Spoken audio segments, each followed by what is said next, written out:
Welcome to the podcast room.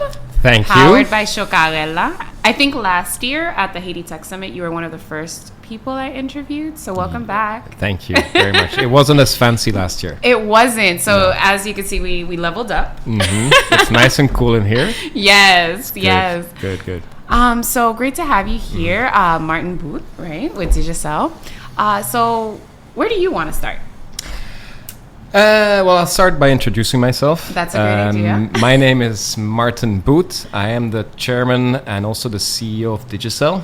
For those that don't know Digicel, we're the largest mobile phone company in Haiti. And since about 4 years now, we're also making inroads in what they call internet connectivity, Digicel Business, nice. Which is a business, B2B segment of our business. And we're also the founders of MonCash, which is the largest digital payment method now available in Haiti. And since 2015, we've had some pretty good successes there. We're now almost at 1 million users. Wow. And we've transacted $50 million on our platform last month. Wow. So that's becoming something really exciting and also something very interesting for the tech ecosystem, because now all these tech entrepreneurs will soon have a digital payment method. They'll have an API they can connect with us, and they'll be able to accept payments online for whatever they're trying to sell. So is MonCash something similar, just so we can contextualize it, is it something similar to a PayPal or a Cash App?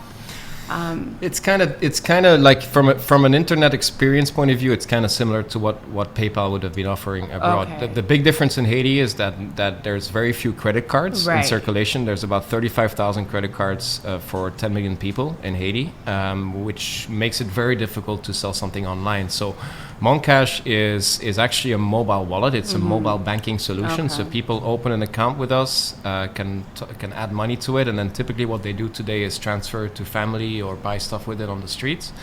And now the next step up is to be able to integrate with websites, so that if you're selling something through an app on a website, if you're the new local Amazon or the next Netflix of Haitian content, and you want to be able to sell your content, that you can then integrate that button into your website, and it's the experience will be very similar to a PayPal experience for the user. Obviously, he needs to have money on his MonCash account.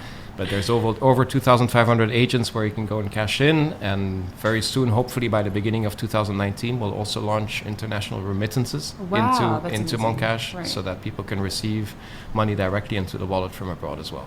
Now, are you required to have a smartphone for this type of? Not at all. So most of our users are non-smartphone users. Okay. We haven't even launched a smartphone app yet for it. So everything works through USSD. Okay. Everything is regulated. Our normal sector is regulated by CONATEL, which is the equivalent of the FCC here. But the financial services are regulated by the central bank. So it's also very much guaranteed in terms of what happens to your funds if you ever want to cash out. It follows the same regulations as banking regulation. Okay, great. So this really wasn't meant to be an ad and just talk about the business sorry. side. No. I mean, but it's extremely interesting because it kind of helps me lead into, because we're talking about the masses and the entire population. So it kind of leads me into the social projects that Digicel is part of and actually leads.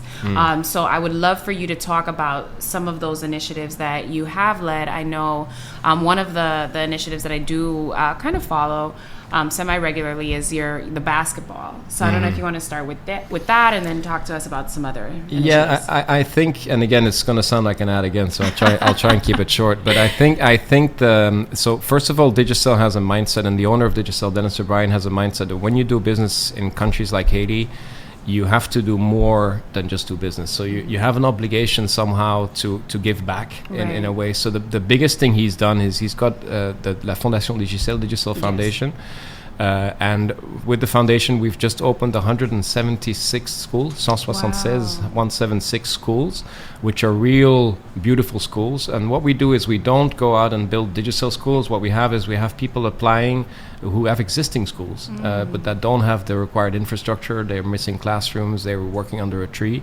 They can come and apply to the Digicel Foundation. We then go and visit them, and then we rebuild their school completely according to plans designed together with the Swiss government and with the Haitian government, obviously in collaboration with the Haitian government, and we built those schools. So that's the key thing. And the reason we went into education is because we believe if we support education in Haiti, we're here for the long run, that hopefully kids that have gone to the primary schools we've sponsored and supported and built up, that eventually they'll become our next engineers and the next people we need in our business and as a country to develop the tech ecosystem as a whole.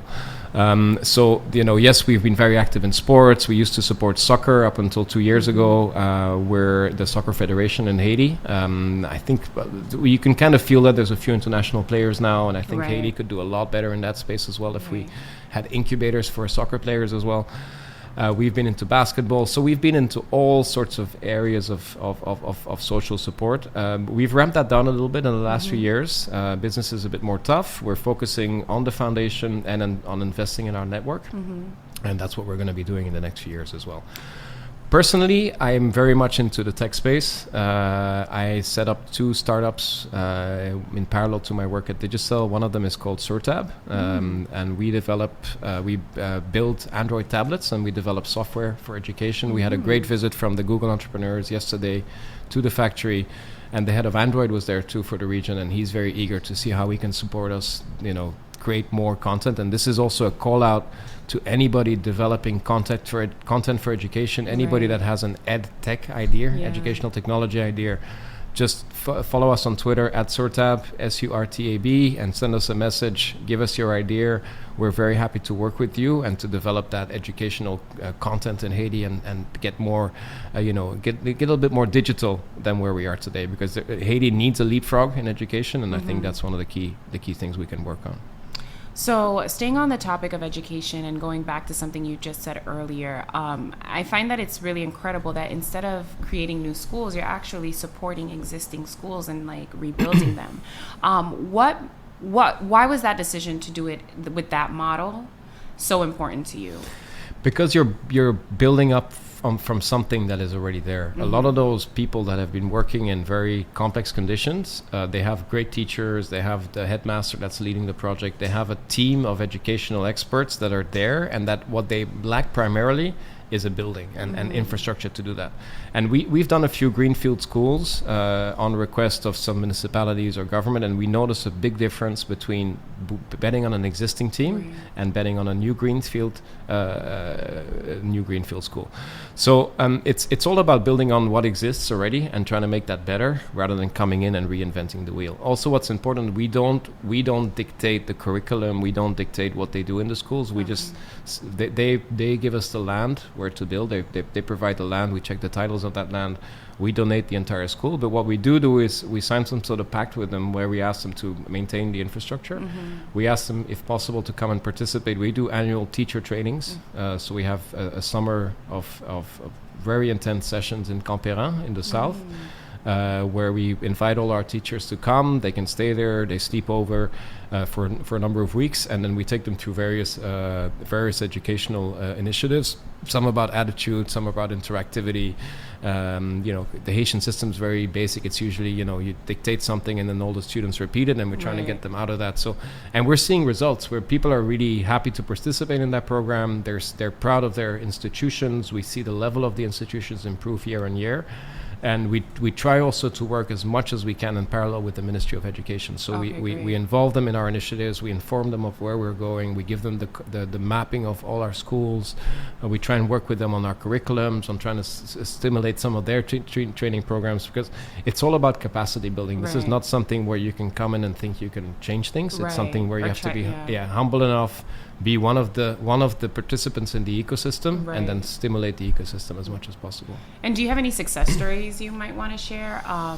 Maybe either with the students, the teachers. I think there's plenty. It'd be better if Sofia Sransky, who's the head of our foundation, spoke about that. But there's plenty. Recently we started supporting an initiative called Help as well, for students that have are going to university and come from the provinces and don't have the means to come to Port-au-Prince and go to the right universities. So I don't think we have anybody yet that came from primary school that is part of Help right now. But the idea is that we accompany them along the way. Right now we're doing mostly primary schools. But I'm sure if Sophia would be here, she would have at least 10 beautiful success stories of people that went through those schools and have now become either, are studying abroad or doing, are doing well. things. I'm sure they are. Yeah. So definitely, we're going to have to add that to the Yes. to-do list to go speak with Sophia. Mm-hmm. So let's talk a little bit more about Ciotab. What is your vision, your end vision for Ciotab? I understand that it's really focused on education. We want to do ed tech, but how far and why do we want to get this application out? It started off with something a little bit different. It started off with I was friends with some people that were in the textile industry, and I was like, listen, man, Haiti used to do much more sexy things. We used to make baseball balls. We used to make tennis shoes, tennis rackets. We used to we used to even make boards for Compaq, for computer boards for Compaq. And so the first thing was, okay, let's first of all show the world that Haiti can do more than just manufacture simple textiles. So we set up a small plant in Sonapi, which is the heart of the textile industry in Port-au-Prince. It's an industrial zone. We refitted part of an industrial building into a nice, new, sexy looking a clean room. They call it air conditioned, people wearing, fancy suits as if they're working for NASA. And so that to say, guys, this is also possible in Haiti. And we trained up mostly women, because actually the ones that passed the tests were mostly women. They were just way better at it. They were better at it than the men. And then the idea was initially just to have a local tablet brand. And the tablet industry was taking off at the time. This was 2011, 2012.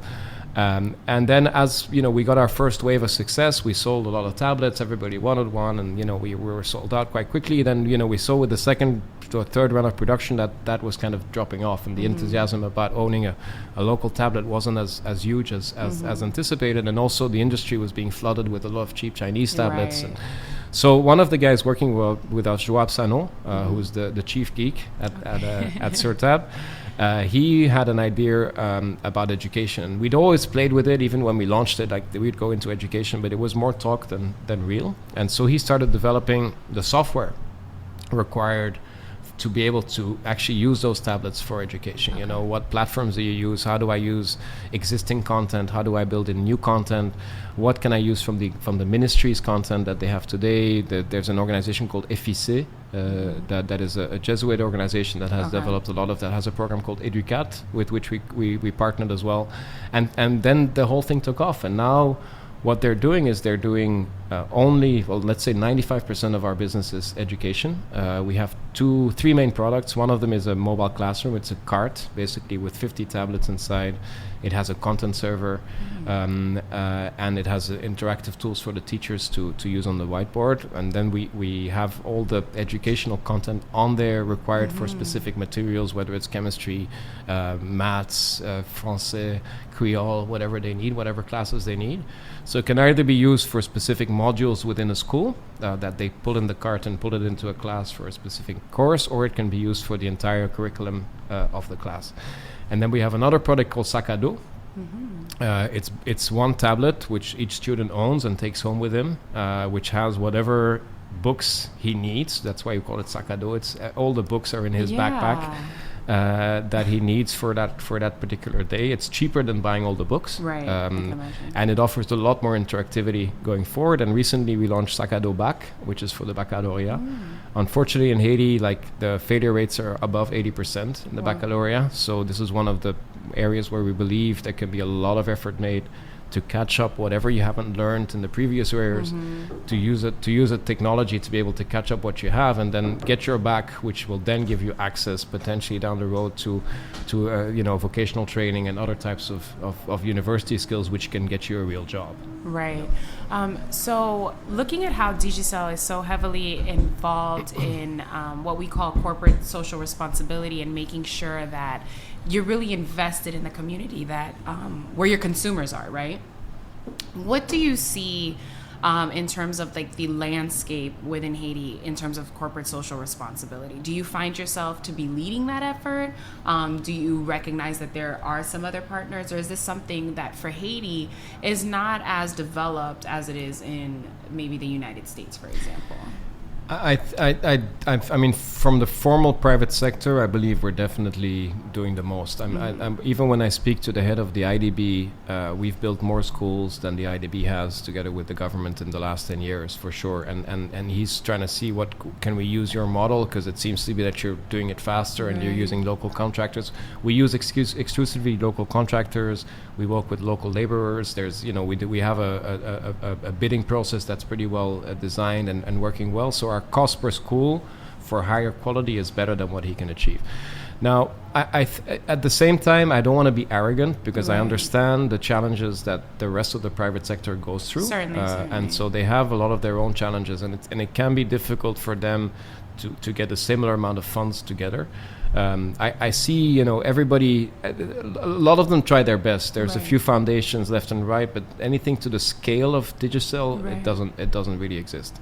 So it's definitely something to encourage. It's definitely something to hope for. Large players like Brana, like Dinasa, like some of the banks, I think if they were more focused on what they were doing, they could get a larger impact, and we could definitely do more together. And so it's an interesting thing to bring up next time when I speak to them and speak with all of us together, is how we can refederate efforts and get a little bit more done, because we owe it to this country, especially the people making a lot of money here. Certainly. And so, we talked about all the different things that are happening under the large Digicel umbrella. So how many people do you all employ? Well, we have a little bit less than 1,000 direct employees in the building in Digicel. Surtab is a separate personal initiative. There's about 60 people working there. And then with Digicel, you have to remember we have 65,000 people on the street selling our airtime. So they're technically getting an indirect job from Digicel.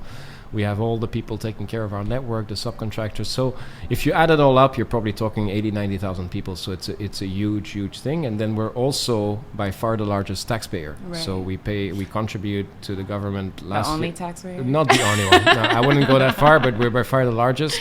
Thankfully, there's quite a few more. Should there be even more? Yes, definitely. That would be a great thing. And then I think the country would really change. But we'll continue to be proud number one as long as we can. And setting a great example. And we continue setting that example, and I hope people understand that as well. All right, so we're pretty much at the end, but I did want to ask you about your experience at the Haiti Tech Summit. You were here last year.